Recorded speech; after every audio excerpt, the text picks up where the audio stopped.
Ei, boa tarde. Acho que ainda não chegou ninguém.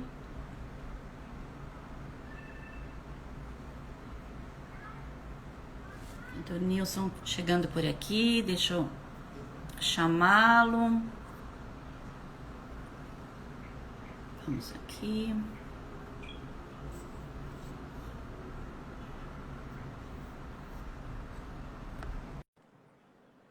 Boa tarde para quem chegou. Liane, Ângela.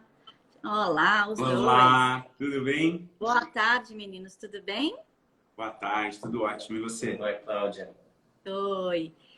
Vocês estão um pouquinho. Conseguem ficar mais próximos? Que eu Seja mais acho. perto. Se não, corta um pouquinho de cada um, não sei. Mas na hora que a gente for falando, a gente vai direcionando, né? Acho que fica Ah, mais fácil. Como é de Oi. dois, a gente tá acostumado a fazer live assim, de dois. Primeira vez? Não entendi, vocês já fizeram juntos? Não, primeira vez. A gente vai, a sim. gente vai aprendendo como é que faz de dois. Ai, que honra, que honra. Muito bom, muito bom. O pessoal ainda está chegando, né? Mas, enfim, de qualquer maneira, queria agradecer mais uma vez pela atenção de vocês, o tempo, para trazer um pouco não, né? Muito conhecimento. Vocês já são pessoas muito queridas, parceiros, já fazem parte lá da Jornada do Eu. E agora a gente está nessa série de lives, que eu acredito que encerre hoje, porque tem uma pessoa ainda na programação, mas eu não sei se ela consegue, porque ela está com uma agenda muito maluca. Senão, a gente vai encerrar hoje.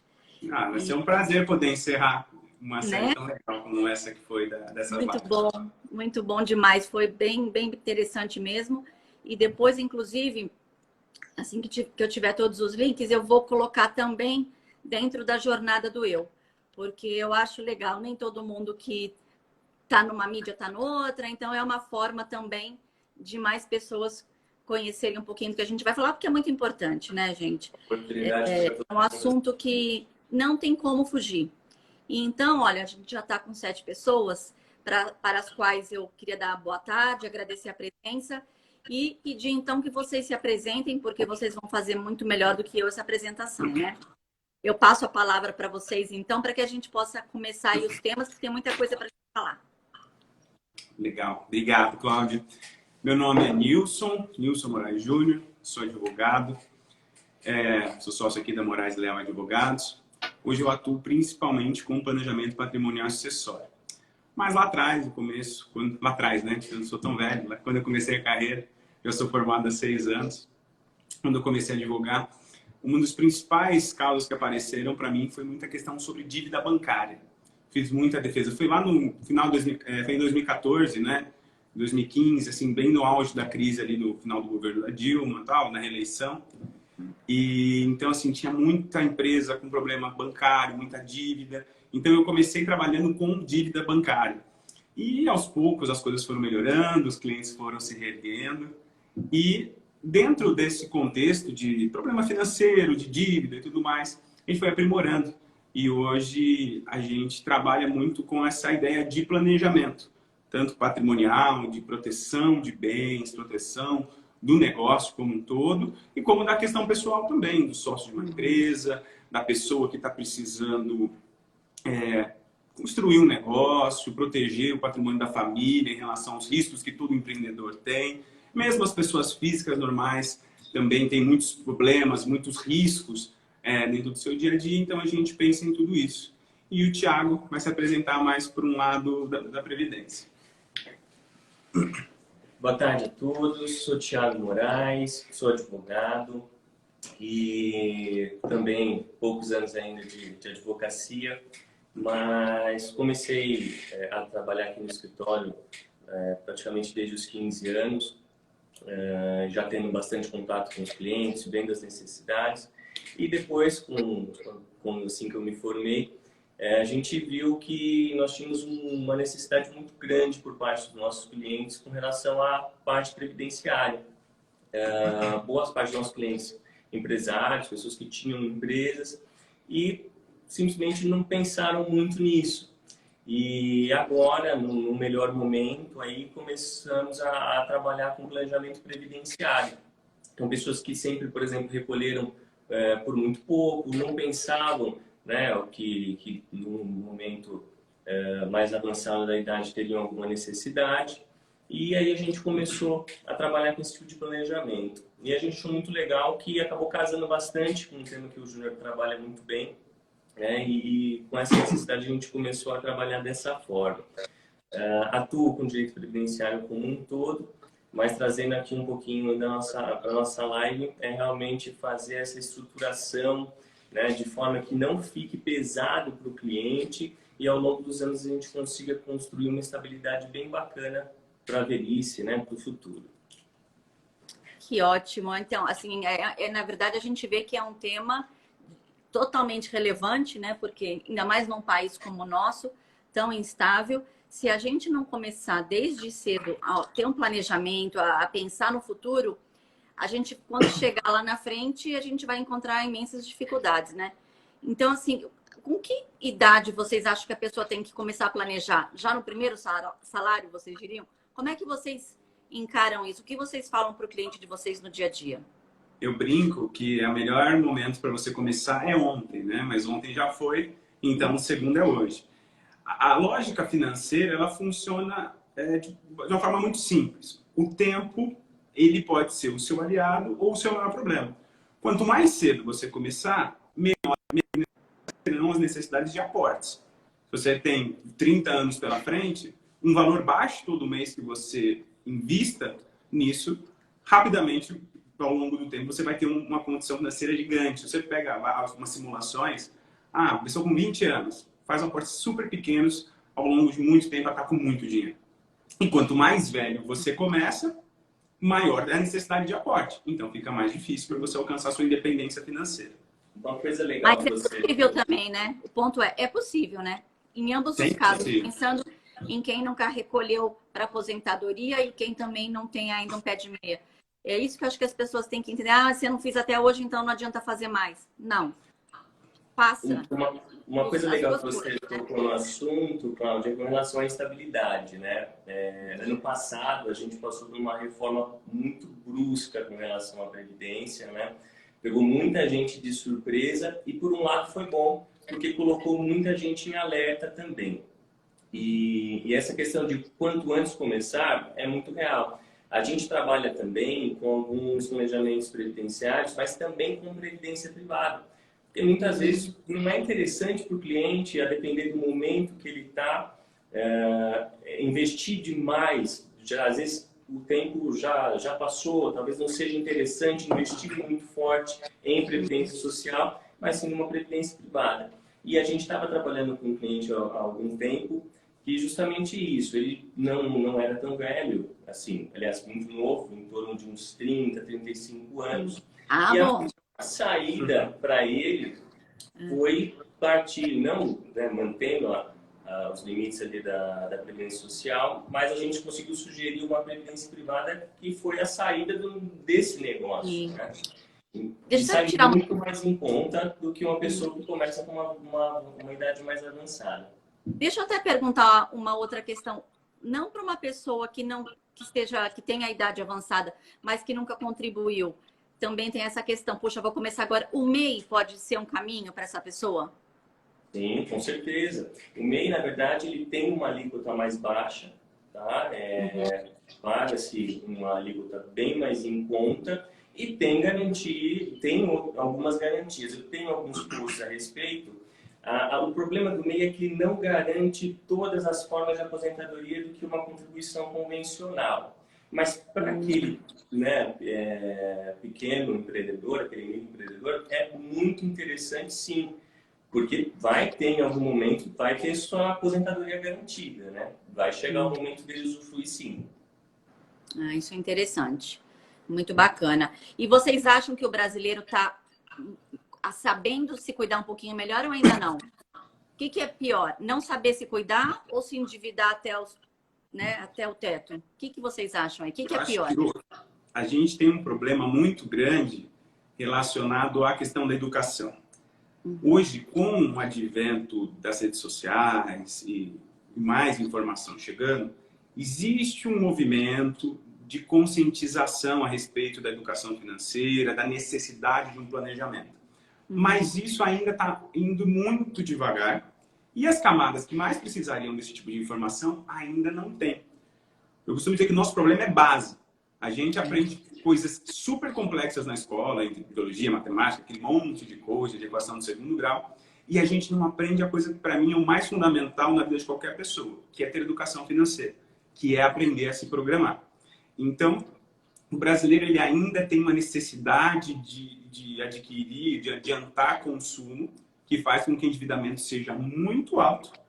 E além de buscar esse adiantamento de consumo e pagar juros altíssimos em prestações e financiamentos, ele ainda não tem noção de educação financeira. Ele não imagina que ele está envelhecendo, quanto que ele vai precisar para se aposentar. As pessoas não fazem ideia. Quanto você vai precisar daqui a 15 anos para se aposentar? Como é que você vai fazer para ter essa renda que você precisa? Quanto vai custar um plano de saúde?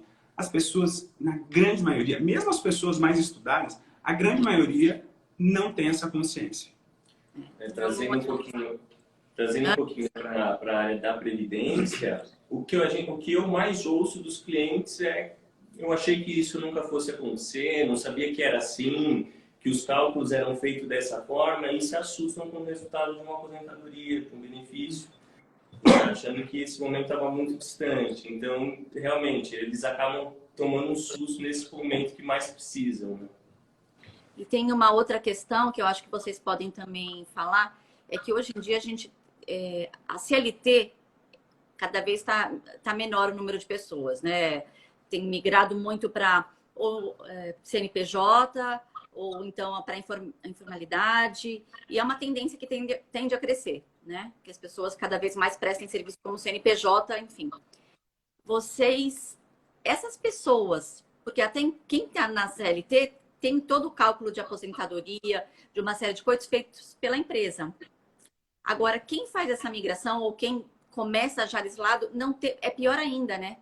Porque não tem noção nenhuma da necessidade disso, e aí acho que vai criando até um gap maior para quando chegar lá na frente, não? Exatamente. Eu tive uma experiência muito interessante com uma moça que trabalhou lá em casa, de diarista. Ela já tinha recolhido, já tinha trabalho registrado, mas em determinado momento ela começou a prestar serviço dessa forma e não passou na cabeça dela, em momento algum, em me recolher. Ela estava trabalhando, tinha ali a condição de fazer algum recolhimento. Aí um dia nós conversamos, falei: e se acontecer alguma coisa com a senhora? O que vai acontecer? Sim. E ela falou: não sei o que vai acontecer. Então, de fato, eu acho que ainda, mesmo as pessoas que são registradas, elas ainda têm uma deficiência muito grande, porque elas estão ali meio que porque a lei determina, elas não têm noção se aquilo que elas estão recolhendo, a forma que elas estão fazendo, vai ser o suficiente amanhã. Mas é muito pior para as pessoas que são autônomas ou que estão indo para a informalidade, porque nem o mínimo elas fazem. E aí que vem o problema. Na hora que acontece uma situação como essa que nós estamos vivendo, que assim é excepcional, ainda teve alguma ajuda do governo. Mas as pessoas ficam doentes, as pessoas sofrem acidentes, as pessoas perdem oportunidades, perdem contratos, e de repente elas se veem totalmente desarmadas. Tanto de um lado de um acidente, que vai mais do lado do previdenciário, que ainda tem um socorro ali da Previdência, mas pensando na empresa, no autônomo, às vezes eu já vi vários clientes que tinham um super cliente, que bancava ali, rodava todo o negócio. Na hora que perde esse cliente, vira aquela bagunça.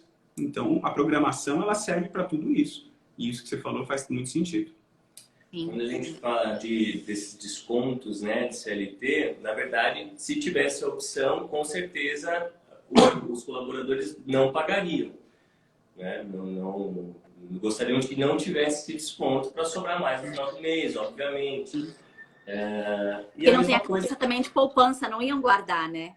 Não, de forma alguma, é para sobrar mais. A gente fica incomodado com os 27,5% que retira do salário, porque ele é mal empregado também, né? Ele fica lá num lugar que não rende muito, enfim. Mas para quem tem a cabeça de colocar, por exemplo, na aposentadoria privada, aí sim seria melhor. Faz sentido, faz todo sentido. Seria melhor. Mas a maioria não tem isso. Se houvesse uma opção entre a previdência social e uma previdência privada, né? Grandes empresas têm, né, esses tipos de programa, esse tipo de planejamento e que fazem toda a diferença, né, no momento que as pessoas mais precisam. Mas realmente, então se tivesse a opção, não contribuiriam, não gostariam de contar com a assistência da Previdência, até necessitarem, até precisarem. Não, é muito complicado.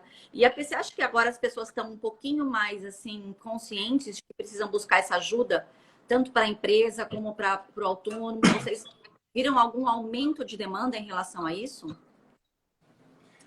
No meu caso, sim, bastante. Principalmente por conta da reforma da Previdência, que pegou todo mundo de surpresa, né? Tava naquele ensaio, sai, não sai, até que um dia saiu. E aí as pessoas não sabiam o que estava acontecendo, né? Como seria daqui para frente. Nesse momento é que eu recebi realmente muitas consultas para que as pessoas soubessem como que ia ser daqui para frente, se iam conseguir se aposentar, né? Agora a gente vê muitas notícias de que as pessoas não vão mais conseguir se aposentar ou com muita avançada idade, e que na verdade não é bem por aí. Né? As pessoas que estão ainda no regime antigo, existem regras de transições que favorecem bastante e tal. Então, eu tive esse boom, principalmente por conta da reforma. Então, nessas consultas de planejamento, ver quanto tempo já tem recolhido, né? Se as empresas que eles trabalharam fizeram os recolhimentos da forma adequada, se estava tudo certo lá no INSS, né? Se constava tudo direitinho. E também para que eles se planejassem para o futuro. Quanto que vai dar a minha aposentadoria daqui a 10 anos? Então, hoje, graças à tecnologia, né, as formas de cálculo que nós temos hoje, tudo isso é muito possível. É muito incrível você conseguir planejar quanto que você precisa hoje para sobreviver e planejar para daqui, por exemplo, 10, 15 anos você conseguir alcançar isso. Eu vou te falar, né? A gente estava falando aqui, me ensina na escola e quase ninguém sabe. Cara, se eu for pensar hoje, eu não sei muito fazer a conta de quanto eu preciso. Porque começa que a gente não sabe quanto tempo vai viver, né? Aí vira uma conta de suposição, mas mesmo assim, eu sempre fui muito segura, muito controlada com dinheiro, mas é uma coisa que assusta, né? Não é uma conta fácil, né, gente? Não, claro que não. A lógica que você tem que usar é que as coisas vão aumentar, existe a coisa que você tem que ter noção de inflação, e você tem que ter uma noção que a Previdência ela, provavelmente não será o suficiente. Isso nunca será, Exato. O problema das pessoas é que elas confiam e transferem demais as suas obrigações, digamos, ao ente público. Então as pessoas contam quando são demitidas com o FGTS. Então nem aí, não tem o FGTS, tem ali alguma coisa que serve para ser cisórias, tá? Então eles ficam contando com a cisória. Quando a aposentadoria é a mesma coisa. Ficam contando com o INSS. E não param para fazer uma consulta simples. Não, essa parte nem seria tanto o nosso caso, mas um consultor financeiro, um economista, essas profissões, e hoje em dia tem muito material na internet. Se buscar no Google, você vai achar um monte de planilhas, de calculadoras, que te ajudam a saber o quanto você vai precisar. E você precisa ter noções básicas, não precisa saber tudo exatamente. Mas, por exemplo, um bom plano de saúde, hoje em dia é essencial, principalmente para a classe média. O plano de saúde, a saúde pública, a gente pode melhorar, pode piorar, pode não existir, como não existe em alguns países. Então, poxa, vamos pensar, quanto custa isso? Se a gente colocar numa inflação média aí, quanto vai custar daqui a alguns anos? Então, você já tem um parâmetro. Quanto custa ali de alimentação, de educação, o mínimo. Você tendo essas noções, você consegue, não com precisão, mas por aproximação, ter uma ideia de quanto você vai precisar para sobreviver. E aí você vai usar a conta inversa. Poxa, eu preciso de 5 mil reais por mês. Quanto eu preciso ter investido para alcançar esse valor? Poxa, se eu vou ter 2 mil dali da Previdência, mais ou menos, eu preciso ter alguma outra fonte para me completar esses 3. Aí vem um monte de opções, né? Que existem, né? E o mercado financeiro hoje está mais democrático. Hoje em dia a gente percebe que tem aumentado o número de investidores na Bolsa, a internet tem propagado muito mais informações. Então a gente tem percebido que existe um aumento dessas informações e que as pessoas já têm essa noção, mas ainda é um pouco raso. As pessoas já começam a perceber que poupança não é opção, né? Porque até muito pouco tempo, a Bolsa era praticamente um lugar desconhecido para a maior parte da população, que deixava só na poupança. E esse ano a gente vê que cresceu muito o número de pessoas físicas entrando na bolsa, o que é uma ótima notícia. O problema também é, será que elas sabem fazer da forma adequada, né? Exatamente. Isso é um outro problema. Então, tem tudo isso, né, gente? Então, assim, percebe que ter uma pessoa para assessorar é fundamental, né? Então, eu queria, assim, desmistificar um pouco isso, porque talvez também as pessoas pensem que isso é uma coisa inacessível, que é um valor absurdo. Para quem está nos ouvindo aqui, quem vai nos ouvir depois, vocês conseguem dar um parâmetro e dizer para as pessoas tirar um pouco desse bicho de 7 cabeças? Que, não, é só para rico, assessor. Como é que funciona na realidade isso? Todo mundo pode ter ou não? Olha, eu estava vendo antes da gente começar a live, que você colocou uma enquete. Acho que se investe, se as finanças estão bem cuidadas, ou se investe bem em finanças, algo nesse sentido. E eu vi, quando eu fui dar o meu voto, eu vi que eles já estavam 50% para cada lado. Então, você tem, as pessoas têm essa consciência. E eu acho que esse é o primeiro passo.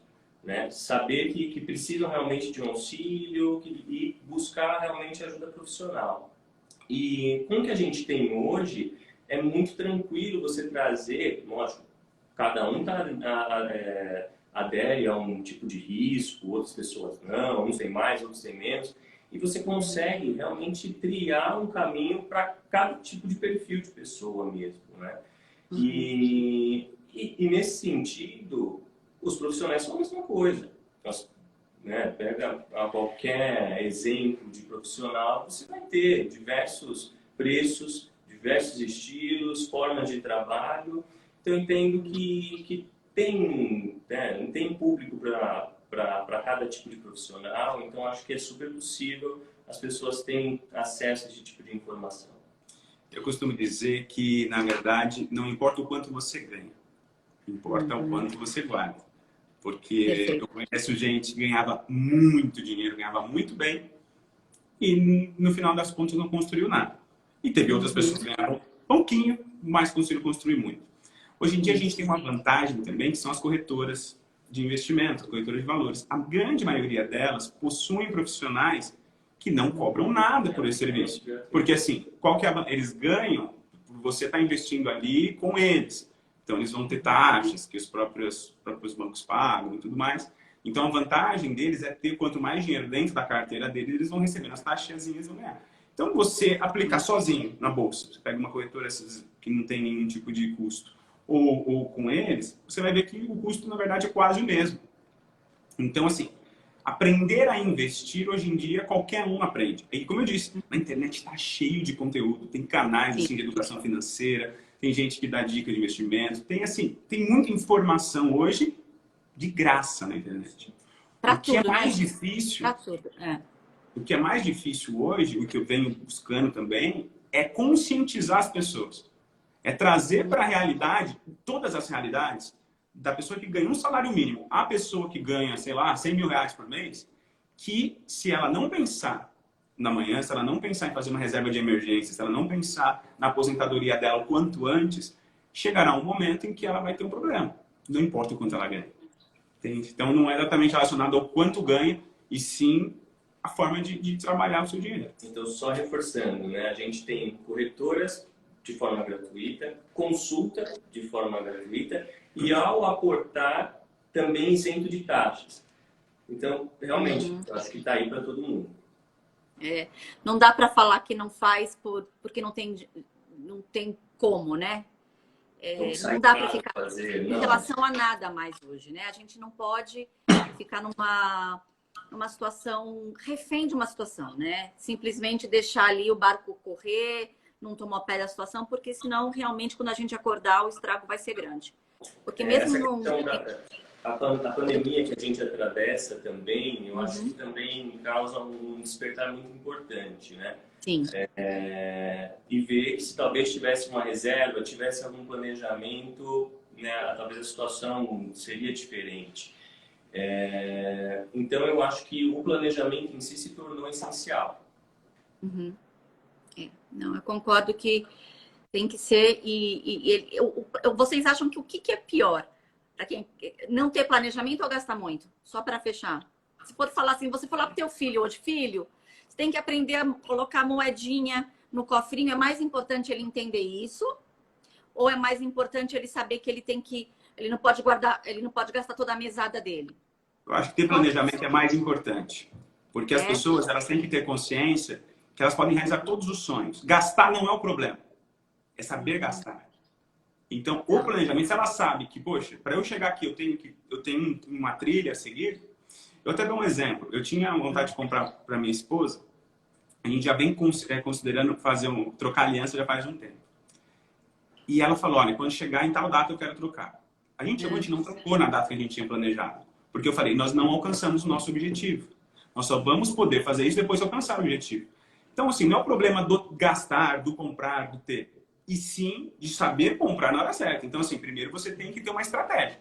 Com a estratégia certa, você pode fazer o que você quiser da sua vida. Eu falo, qualquer um pode fazer o que quiser, se tiver a estratégia certa. Mas você colocou outra coisa interessante. Antes da estratégia, tem que ter a meta. Você vê? Colocou uma meta, tem que para isso tem aquilo. E aí depois você foi traçar toda essa estratégia. Isso é muito legal, porque tem pessoas que nem a meta elas têm. Elas simplesmente realmente, né? Então é educação é a reserva mesmo. de emergência. A reserva de emergência é a regra número 1. Poxa, se você não tem guardado de 6 meses a 1 ano, eu coloco sempre ali numa média de 8 a 10 meses das suas despesas, você não pode querer ter um super carro, você não pode querer fazer uma super viagem. Poxa, você tem que ter o básico, tem que ter segurança para sua família. Se a sua família não tiver segurança, como é que você vai galgar outros passos? Vamos começar devagar. Forma uma reserva de emergência, tem paz, tem sossego. Aí aos poucos você vai alcançar o que você quiser. Fala um pouquinho para... Fala depois. O que a gente costuma ver também é que com o planejamento bem feito, com essa reserva de emergência bem feita, geralmente os nossos clientes ascendem de uma forma inexplicável. Estão tranquilos, não se preocupam em ganhar dinheiro, vamos dizer assim. As coisas fluem de uma forma totalmente diferente. Então, eu acho que até de forma estratégica para o próprio negócio, né, a saúde do negócio, eu acho que faz total sentido. Explica para as pessoas aqui, talvez a grande maioria saiba, mas a gente sempre tem que pensar em levar o maior número, né, de informação para todos. Aquela regrinha do 50, 30, 20. Vocês concordam com ela de dividir dessa forma ou vocês enxergam de uma outra maneira da alocação dos recursos? Essa regra ela é perfeita dentro de quando a pessoa já está estável financeiramente. O problema é que a pessoa que ganha menos, ela não consegue viver com 50% do que ela ganha. A pessoa que ganha R$1.000, R$2.000, essa regra não vai funcionar. A pessoa que já ganha bastante, tem um salário de 10, 15 mil reais, ela consegue adaptar a vida dela a viver com 50%. Então, isso ainda não é uma regra que eu consigo aplicar de forma geral. Agora, as pessoas que conseguem sobreviver realmente com 50% do que ganham, aí é perfeito. Aí dá para você preparar sua aposentadoria, aí dá para você sonhar, dá para você viajar, dá para você curtir, fazer o que você quiser, com uma estratégia muito simples. Mas isso vai depender se ela vai conseguir ou não, se cabe dentro do orçamento. Vai muito da realidade de cada um, né? Exatamente. A gente aqui no escritório, a gente lida com várias realidades. A gente tem clientes muito simples e clientes com muita condição. Então, isso depende. Quando a gente trabalha, por exemplo, eu faço muita parte de planejamento patrimonial, eu já estou pensando, na verdade, em uma pessoa que tem um baita patrimônio e ela tem um risco, então eu tenho que proteger esse patrimônio dela. Então, eu nem estou tão pensando... Essa pessoa já está numa fase que ela não está tão preocupada com guardar dinheiro, entendeu? Ela já tem um patrimônio que a protege. Então, nossa preocupação é outra. Poxa, e se acontecer uma catástrofe na sua vida, na sua empresa, se quebrar tudo, o que vai acontecer? Será que você que não tem nada a ver com isso, sua família, né? Porque a gente, quando na faculdade, a gente aprende que a empresa não se mistura com a pessoa física de sócio. A gente sabe que na prática não é exatamente assim. Então a gente já está em outro papo. Então, assim, tudo vai depender muito da realidade da pessoa. Sim, com certeza. E para quem está totalmente endividado, desesperado, né? Ainda mais agora no final do ano, sei lá, tá sem emprego, numa situação difícil. Mas sabe que o planejamento talvez ajude a equacionar tudo isso para retomar a vida. E na hora de cortar custos, então tem que pensar, corto no plano de saúde, corto na previdência ou corto na escola das crianças? Essa é difícil, aí vai depender de caso a caso também. Mas para quem está endividado, corta o que primeiro? nesses 3 exemplos que você me deu, eu cortaria a escola das crianças. E vai para o curso. Porque a escola, ela consegue, se você tiver um planejamento, você consegue correr atrás depois, tanto de... Até para a informação, uma coisa que você tem acesso na internet de forma absoluta. Você procura aulas, hoje em dia no YouTube, tem os melhores professores. Então, assim, a pessoa querendo, ela ainda consegue correr atrás. Previdência, ela não é uma hipótese de você abrir mão. Tem que estar dentro do... Tem que fazer parte ali das suas contas, sua conta de água, luz, previdência. Então, tem que estar tudo na mesma cesta. Amanhã, se acontece um acidente com você vive do quê? A previdência, ela é mais do que minha aposentadoria, meu futuro. Ela é um seguro. É seguridade social. Sim. Então, essa é a nossa regra número 1. Mesmo que você tenha outros investimentos. Pessoas que ganham bem, eu tenho uma reserva de emergência, tal. Tudo bem, a sua reserva de emergência, ela serve para te bancar ali 1 ano, 10 meses. Agora, se você fica inválido, se você tiver a sua previdência, pelo menos você tem uma aposentadoria ali. Eu tenho um caso que me marcou muito. Nós temos ainda, inclusive, um caso de um cliente já antigo e voltou precisando de uma assessoria civil. Ele sofreu um acidente, ele trabalha com transporte, caminhoneiro, e num desses transportes aconteceu um acidente no descarregamento da carga e ele fraturou o fêmur, ficou praticamente 1 ano sem trabalhar. E ele chegou machucado aqui no escritório. Eu falei, ótimo, tudo bem, né? O senhor está se cuidando, ok. E o INSS? Já deu entrada? Já está recebendo? Doutor, faz 1 ano que eu parei de recolher. Negaram o meu benefício. Tá? Então, não consegue receber nada, nem se ele fez a nada. Nós temos na Previdência Social que a gente chama de qualidade de segurado. Que você precisa estar contribuindo ou ter contribuído determinado tempo para ter direito a alguns benefícios. Então, não é simplesmente, hoje eu parei de recolher meu INSS há 3 anos, hoje eu me machuco, eu vou bater lá na agência e falar, quero meu benefício. Sinto muito, você não tem direito, você parou de recolher, você não vai receber. Então, precisa estar necessariamente contribuindo para ter direito. Entendi. Então, esse cliente me marcou muito porque depois disso, ele ficou esse ano inteiro praticamente sem poder trabalhar, sem poder fazer os fretes e tudo mais. Vendeu a ferramenta de trabalho, vendeu o caminhão para sobreviver. Então, isso foi uma coisa que me marcou muito.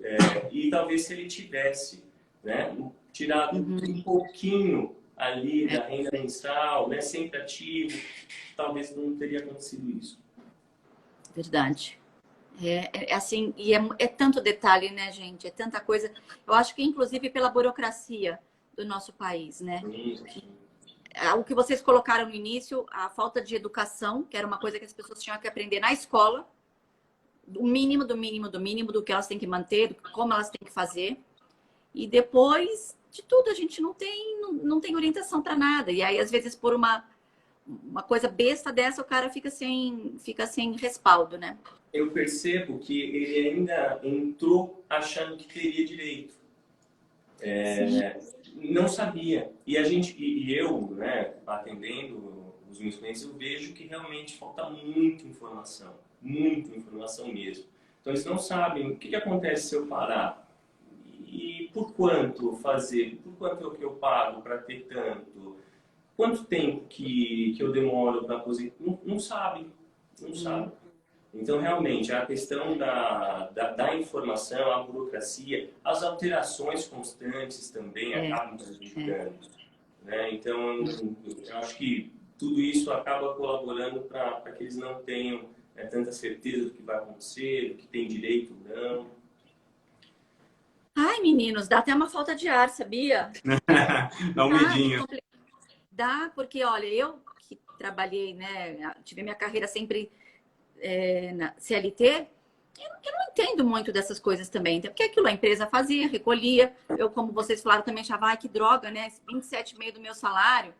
Óbvio que eu tive a cabeça também de eu fiz a privada. Porque eu achava, que sempre soube que só a pública não seria suficiente no futuro. Mas quando eu parei... Bem à frente. Então, mas aí que tá. Quando eu parei de trabalhar, eu fiquei 1 ano sem recolher. Acho que um ano. Eu comecei a recolher há 2, quando eu abri a Engaging. Que aí eu faço pela Engaging, entendeu? Uhum. Mas aí eu te pergunto, pelo um ano que eu parei de recolher, eu sou penalizada em alguma coisa? Tenho no cálculo provavelmente lá na frente, né? Você só vai demorar mais para se aposentar e esse ano, hoje, nas atuais regras, você vai receber esse ano, teoricamente, como não vai ter nenhum valor contribuído ali para o seu cálculo, você vai perder um percentual por conta disso. Até porque eu recolho hoje em dia pelo mínimo também.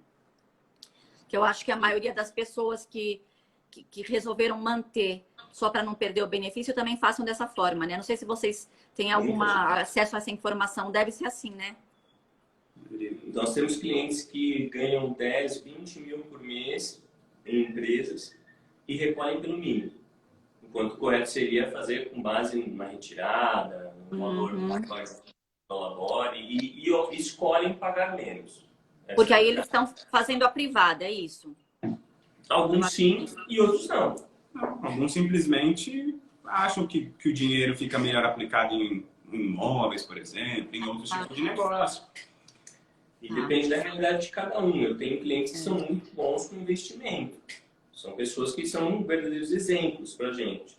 E ganham muito dinheiro, né, investindo, então vale a pena. E eu tenho outros que, se não colocar e não pagar um valor interessante para a previdência social, eles vão gastar tudo. Então eu indico gastar com a previdência social, pelo menos você, no futuro você talvez tenha algum retorno. Né? Enquanto você gastar tudo, você não vai ter nada. Eu brinco que a gente tem que se conhecer. Você é disciplinado o suficiente para guardar um valor X por mês e para alcançar a sua independência financeira? Tem gente que fala, sim, eu quero. Eu dou o exemplo muito da casa, né? Se vale a pena financiar ou se alugar, aquela história toda, né?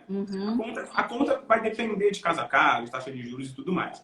Mas o negócio é o seguinte, você vai ter disciplina para a diferença da mensalidade para o aluguel. Você vai guardar direitinho? Você vai investir? Vai deixar guardadinho? Se sim, provavelmente vai valer a pena se alugar. Mas a maior parte das pessoas, essa diferença que seria necessária para comprar a casa em menos tempo, vai gastar o dinheiro.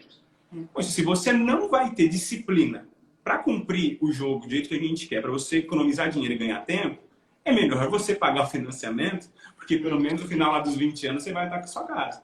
Porque senão você vai alugar por 10 anos. Você faria, em vez de fazer em 20, faria em 10, 12 anos. Só que se você não investir a diferença e não tiver o dinheiro na mão depois do final dos 10 anos, de que adianta? Então você tem que se conhecer e saber se vai conseguir. O primeiro ponto para a gente sentar e fazer o planejamento é perguntar como você é, como que você age. Você tem essa disciplina? Não tem? Então a gente precisa entender o estilo do cliente primeiro, né? Antes de fazer qualquer coisa. Ou seja, planejamento é fundamental. É o que a gente falou no início, né? Não tem como fugir, não tem como. E a questão é como a gente se vê chegando lá na frente. Então, é importante. Tem uma pergunta, mas eu acho que da Ju, mas eu acho que já foi respondido, né? Quanto tempo depois de parar de recolher do INSS, eu ainda sou considerada segurada? Nenhum, né? Pelo que eu entendi. Aí depende. Depende. Depende. A depender da situação, você fica, após parar de contribuir, você pode ficar até 36 meses segurado.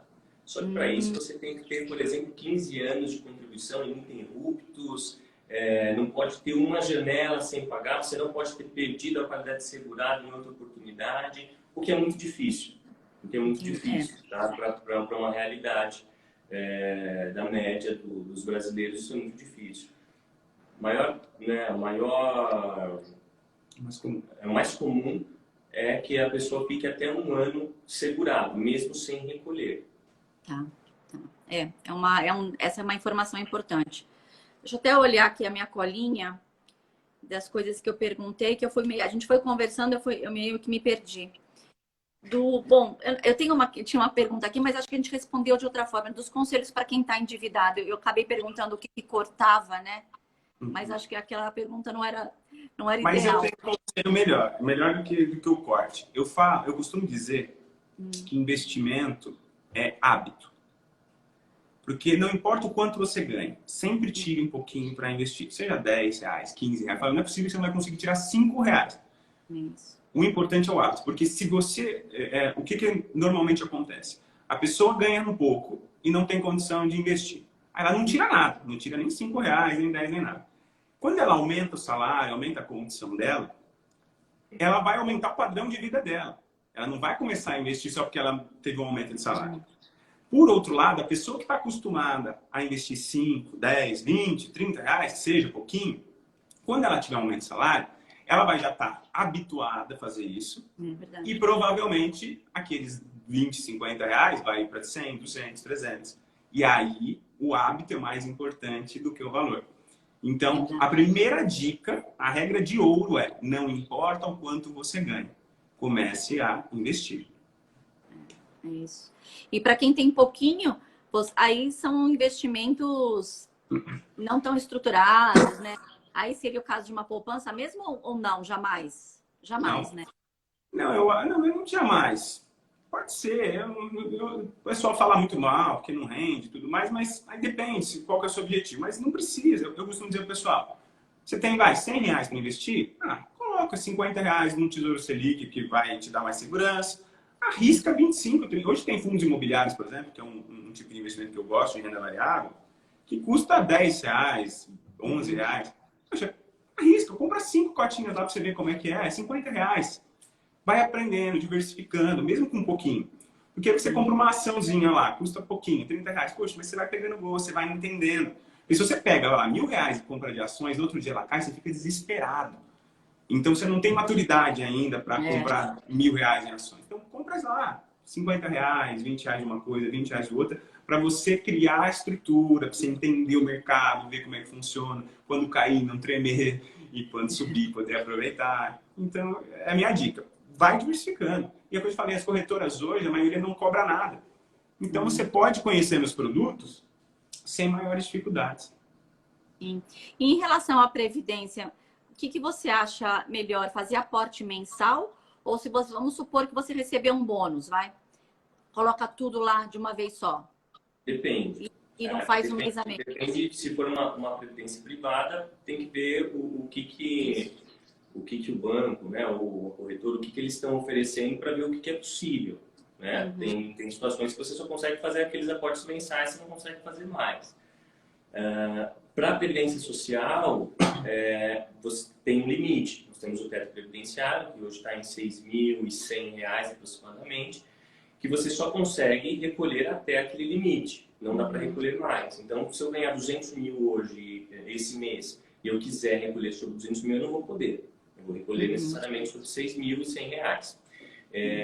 Então, ganhou um dinheiro, faz um planejamento, paga um ano por um valor melhor, dá um boom, né, na previdência social, ou tem uma previdência privada que permita, né, alguns aportes maiores, coloca um valor maior, algo mais interessante, ou investimento propriamente dito, algo que renda alguma coisa.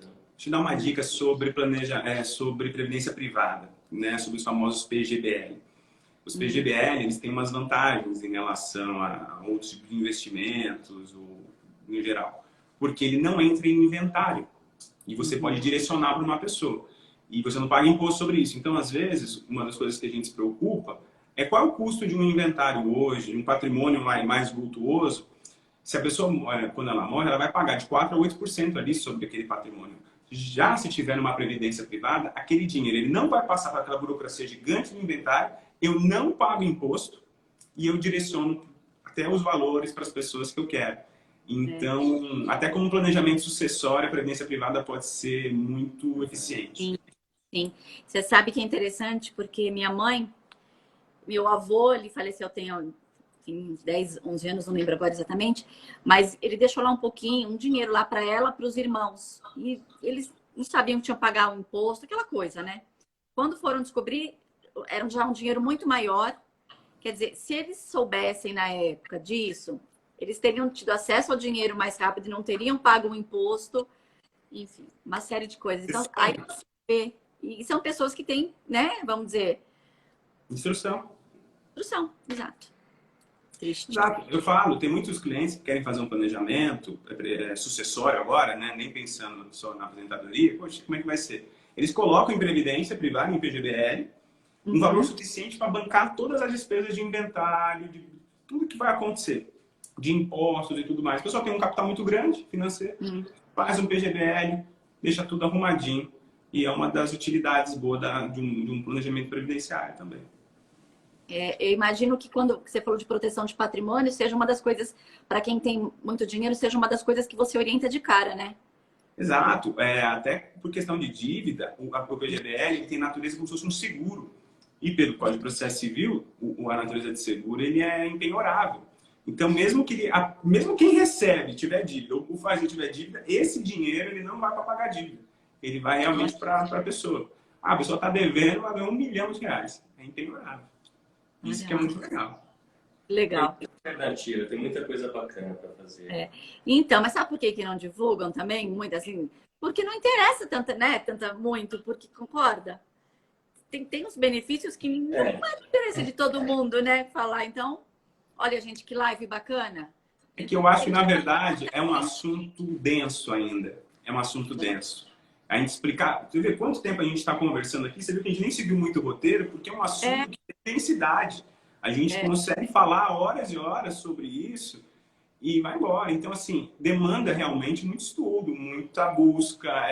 Não é uma matéria tão simples. Mas eu acho essencial. É por isso que é fascinante e, ao mesmo tempo, por isso que tantas pessoas padecem disso, né? Porque, e o dinheiro, a concentração. Quando a gente fala em concentração de renda, esse é um dos motivos também, né? Aquela coisa que o dinheiro chama dinheiro. Porque acaba se a informação, ela não é para todos, de certa forma, e não por mal também, eu brinquei com isso, mas porque ela não chega, os mais ricos, os que têm mais acesso à informação, eles vão usar daquilo para enriquecer ainda mais. Sem dúvida, justo. Então, é uma questão realmente de educação. A concentração de renda também, né? É complicado. Eu acho que isso devia ser dado na sala de aula, esse tipo de coisa. Sabe? Devia ser um direito obrigatório, assim, é um direito do cidadão ter esse tipo de conhecimento, né? Mas, enfim, eu vou deixar vocês explorarem aí, porque a gente saiu um pouco do roteiro, mas das coisas que a gente ainda não falou, mas que vocês acham que é super importante que a gente tem que trazer aqui, porque vocês sabem que o Insta, quando chegar uma hora, ele derruba a gente, né? É verdade, tem que concluir já. Eu vou deixar que vocês toquem nos pontos, inclusive para falar de como vocês atuam mais especificamente, como vocês podem ajudar as pessoas. Deixa eu só fazer um comentário. Tem um professor meu da época do colégio aí, o professor Demetrios, e tem que falar com ele aí. Ele tem os acessos para colocar esse tipo de informação dentro da sala de aula.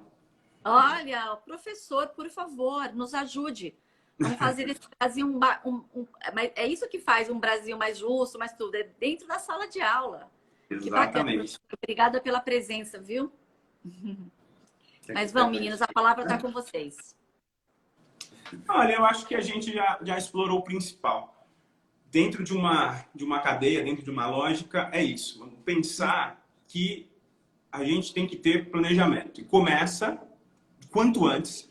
Não importa a sua idade, eu costumo dizer que o tempo vai passar de qualquer jeito. Você fala assim, eu já tenho 50 anos, daqui 10 anos você tem 60. Se você não fizer nada, você vai estar com 60 daqui 10 anos, só que sem dinheiro, sem estar numa posição melhor.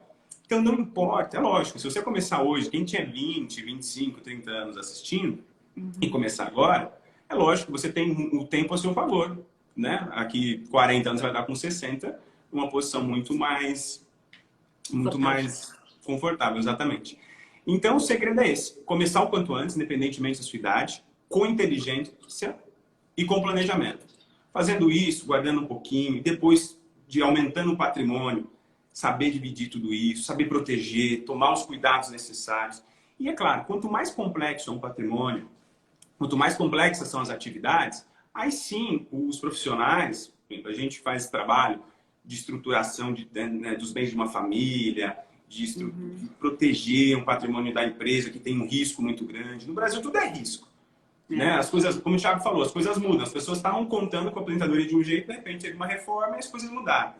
Então, vamos sempre estruturando, revendo, aprimorando, contando com a ajuda dos profissionais, de assessor de investimento, de assessor financeiro, de advogados, desse pessoal que vai com certeza fazer com que você chegue sempre à frente, quando passar por uma crise, vai estar preparado para enfrentar. Uhum. E se você estiver preparado para enfrentar uma crise, você evolui na crise e não padece. E na velhice, então, nem se diga. Vai ter uma velhice tranquila, com tudo que você precisa e muito mais. Com certeza. O que a gente vê também, claro, eu acho importante a gente falar, é que muita gente não gosta de falar sobre dinheiro, sobre velhice, sobre morte. Então, às vezes, esse assunto, né, ele fica ali muito restrito, tal, o pessoal tem medo, não conversa. E a ideia é desmistificar isso, né? Tratar, são coisas normais, é natural. Então, tratar isso com mais naturalidade, de modo que as coisas fluam de uma forma mais natural mesmo. E trazendo um pouco do planejamento previdenciário, previdência social, propriamente dito, desde quem recolhe com um salário mínimo, até aquela pessoa que trabalha em 2 empregos e que sabe que em determinado tempo quer parar de trabalhar e precisa de X valor para conseguir se manter, para sobreviver. A gente consegue fazer, é possível se planejar, lógico, tem que né, se dispor, vai ter que investir, vai ter que fazer alguma coisa diferente ali, talvez sair, mudar alguma coisa, algum aspecto, mas que tudo é possível, né? Desde que realmente esteja engajado e tenha um planejamento apropriado. Fala só um pouquinho mais sobre planejamento sucessório, o escopo que vocês atuam lá. Vocês cuidam disso também, né? Sim, eu faço planejamento sucessório. O planejamento sucessório, ele normalmente tem 2 finalidades primordiais. Tem mais, mas as primordiais. Evitar conflitos de família e diminuir imposto, eficiência fiscal. Uhum. Quem não conhece uma família que teve uma briga muito feia por causa de herança? Todo mundo. E quanto maior o patrimônio, maior são as da briga. Você imagina, uma pessoa que tem aquele monte de carro, um monte de imóvel, tem empresa e tal, vira aquela bagunça. Então, uma das finalidades do planejamento sucessório é você organizar a sucessão para evitar conflitos de família e manter a família unida. Para que a sucessão, a morte de alguém que já é uma coisa difícil, não se torne a destruição da família, que infelizmente a gente vê acontecer com bastante frequência, até porque a gente atua com isso, então a gente tem essa... a gente já está acostumado. E o segundo ponto é a questão fiscal. É caro morrer no Brasil. E é um imposto de fácil recolhimento, porque imagina, a pessoa tem uma casa, ela deixou essa casa, se não for recolhido imposto, não é transmitir para os herdeiros. Sem transmitir para os herdeiros, eles não podem vender. Então, aliás, é um imposto que está sendo discutido na Câmara para aumentar. No Brasil hoje é de 4,8% e está se discutindo a possibilidade de subir até 20%. Isso significa que você que tem um apartamento de R$1 milhão, hoje paga, na maioria dos estados, R$80 mil de imposto. Aqui em São Paulo ainda é 40 mil, mas pode chegar até R$200 mil. Por causa de um apartamento de R$1 milhão. E hoje em dia, como os imóveis estão se valorizando, não é nada absurdo. Então, a gente pensa em estruturas para diminuir esse custo. Através de holdings, por exemplo, você consegue ali diminuir esse custo. Então, o planejamento sucessório, ele vai dizer, poxa, eu tenho um patrimônio grande. Agora, você leva isso a uma potência de uma pessoa que tem patrimônio de 10 milhões, aquelas pessoas antigas, principalmente que investiam muito em imóveis e se valorizaram muito nos últimos tempos. Não é tão difícil você encontrar um senhorzinho que tem ali um patrimônio em imóveis de 5 milhões. Lá no imposto de renda dele, está lá que vale 500 mil só. Só que esse imóvel valorizou durante os anos e está valendo mais de 5 milhões, 10 milhões às vezes. Você imagina o tanto de imposto, a briga que isso vai dar. Então, o planejamento sucessório tem essa finalidade, diminuir esse custo. Nossa, maravilhoso, maravilhoso. Super importante. Quantas coisas poderiam ser evitadas, né? E às vezes até lapidação de todo um patrimônio. Delapidação de todo um patrimônio, né? Porque imagina numa situação dessas. Uma coisa que uma vez eu escutei falar é que fazendo em cartório é mais barato do que... como fala? É verdade não, isso? Não necessariamente. Pode ser que sim, pode ser que não. O cartório ele vai ter custas também. O imposto vai existir de qualquer jeito, no judicial ou no extrajudicial. A vantagem principal do cartório é o tempo. Você vai lá... Assim, isso. O tempo, sim. O tempo é infinitamente mais rápido. Você vai levar todos os documentos, o cartorário vai fazer os documentos, você vai assinar, acabou. No judicial, o trâmite é mais demorado. Mas no judiciário, se você não tiver justiça gratuita, você tem as custas, e no cartório você sempre vai ter as custas. Então, eventualmente, pode ser que no judiciário seja até mais barato, caso você tenha justiça gratuita, não vai cair com as custas. Sim, sim. Então, isso é mais relacionado ao tempo do que ao custo. Mas eu estava pensando como o inventário, em função do inventário que eu estava falando que era mais barato. Não por ser com advogado ou sem advogado.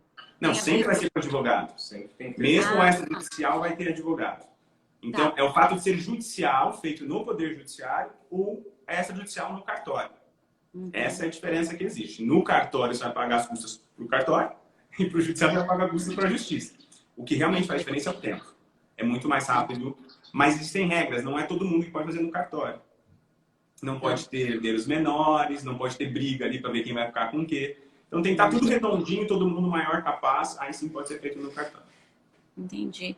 Muito bacana. A gente tem ainda 5 minutinhos. Não sei se vocês querem colocar alguma coisa ou não.